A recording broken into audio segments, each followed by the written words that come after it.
This has been so hard without Robert. I keep getting anaphylaxis and my heart just can't take it. Like, I don't know how much more I'm going to take before my heart gives out. Because I can feel it wanting to give out. I was so sick last night, but I was too weak and too sick to hook up to my fluids myself. It's a lot of energy to hook your fluids and prime the tubing and then get it into the pump.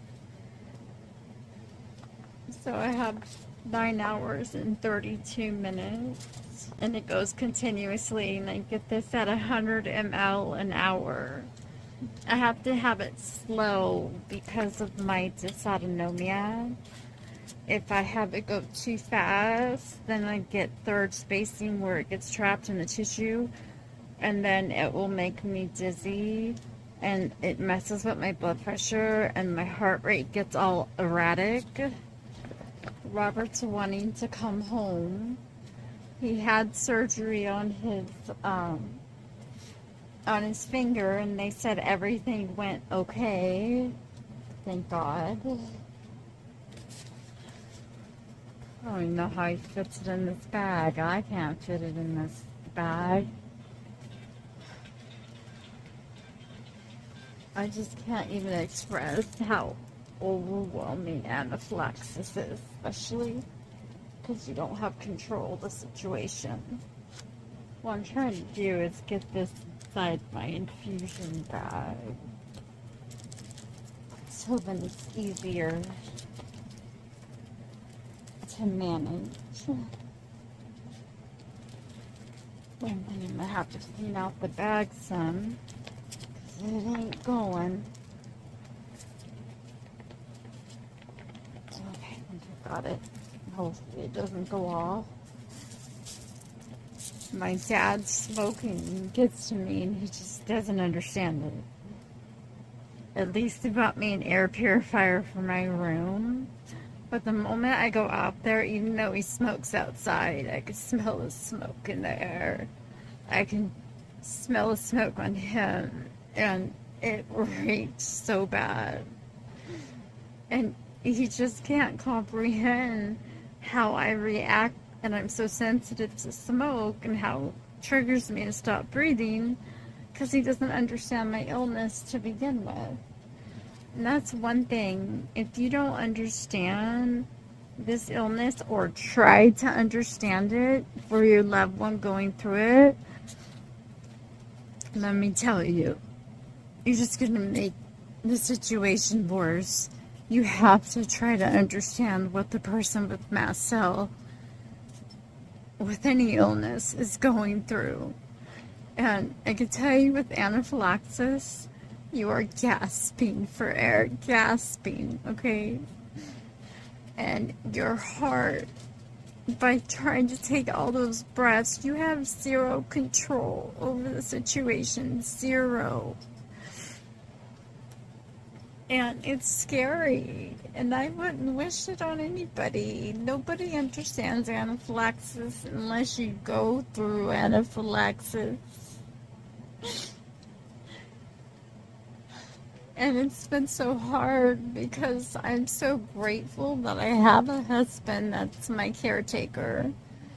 You know, I'm grateful that he can get paid taking care of me, because everything that I have to have done is a lot of stuff. Our friend Jeremy was able, I was calling vets to see if they would take fluids, and because we're trying to condense all my medical supplies, and we had a lot stocked up because of COVID and the FDA shortages, and 26 boxes of fluids I donated. 26, because I only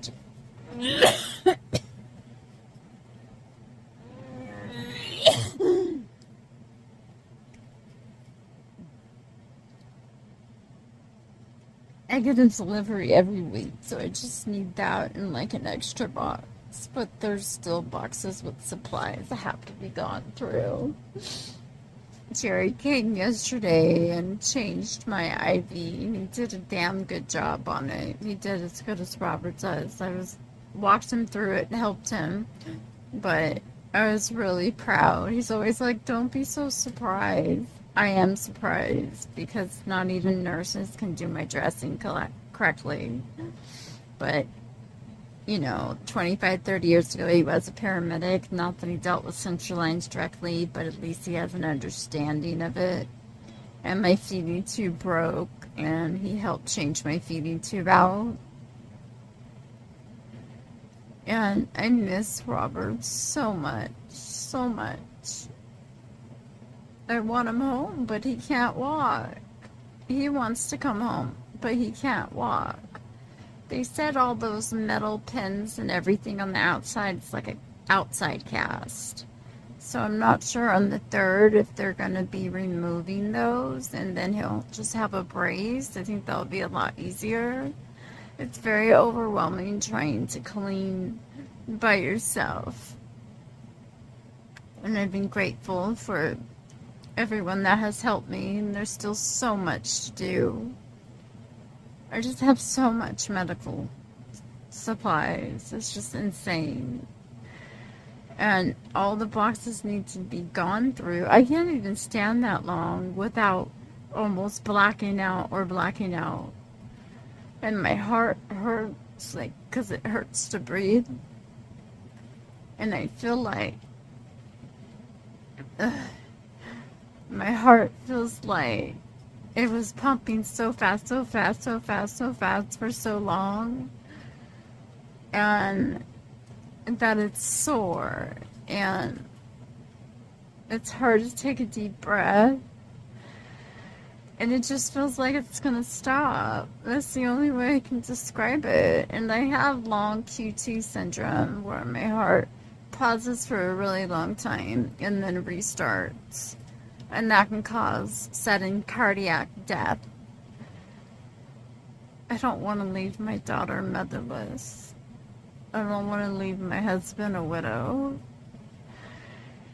I haven't been able to do the immunoglobulin. The immunoglobulin is the one thing that was helping me with my mast cell and my anaphylaxis. I had actually gone a few months without anaphylaxis. That's why I was able to go and attend the HG conference, because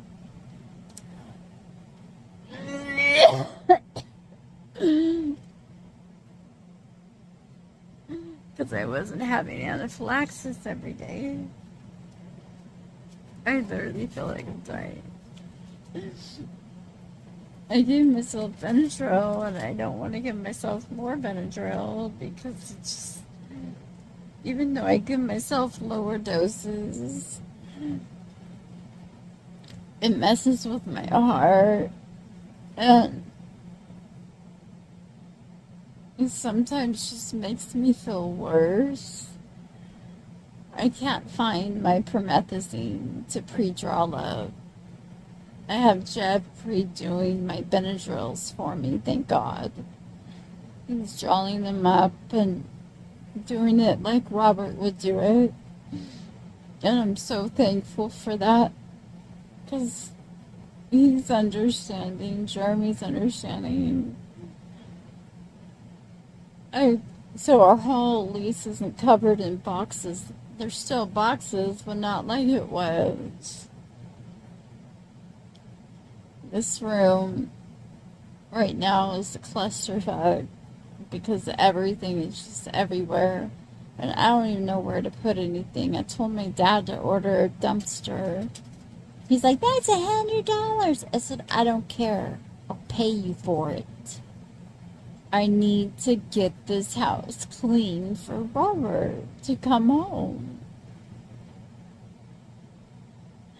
I've just been having a really tough time, struggling to make ends meet, put food on the table, dealing with people trying to kill me constantly with cigarette smoke. I'm deathly allergic to cigarette smoke. One little tiny whiff of it, and bam, I can't breathe. My heart starts racing. You know, my heart will beat over 200, 250. And I'm just like, I'm gonna die. I'm gonna die. You know, people's hearts are not supposed to beat this fast. But when you have autonomic dysfunction, like me, I have hypergenic POTS, posterior orthostatic tachycardia syndrome. Dysautonomia is the malfunction of your autonomic nervous system, and that's what controls your blood pressure, your heart rate, your oxygen, your breathing, your walking, your talking, moving your mouth, the things that you don't have to think about. Well, that's all automatic, but in somebody like me with dysautonomia, it malfunctions. So it's like holes in your body and just putting band-aids to cover the holes. And you know that band-aid's going to get wet and it's going to come off. That's the best way to describe it. And dysautonomia triggers mast cell triggers dysautonomia. So you do if you damn do if you don't. It takes so much energy to talk. I can't even believe, like, I'm looking at the time that I've been talking over 11 minutes. I probably won't even edit this. I'm just going to upload it like this because I'm just at a breaking point right now. And I don't know how much more I can take before my heart gives out on me. I've had heart attacks in the past. I've been in cardiac arrest. I don't want to go through that again.